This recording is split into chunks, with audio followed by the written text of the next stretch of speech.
He tested both daylight and tungsten Kodak Vision 3 film stocks.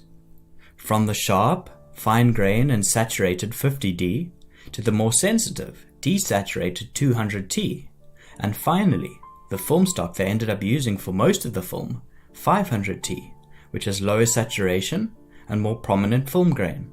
To increase this textural look even more, he push-processed the 500T film stock, which further increased the amount of grain in the image. Bauman explained how part of the reason for introducing more textural grain came from a desire to stay away from traditional period dramas, which are usually shot in a far cleaner style.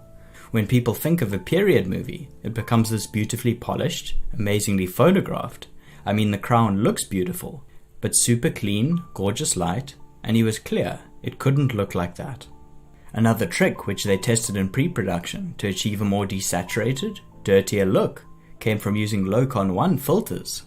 Locon filters are used to add a very subtle, misty glow to the highlights and reduce the amount of contrast in the shadows so that more detail can be seen. They also carefully tested different spherical lenses from Panavision to find glass that enhanced a subtle, vintage softness. They shot on 3 different types of lenses. Panavision's standard primes, or SPs, with old vintage glass from Zeiss Jenner lenses housed by Panavision. The old coatings on the glass produce a warm, veiling glare effect.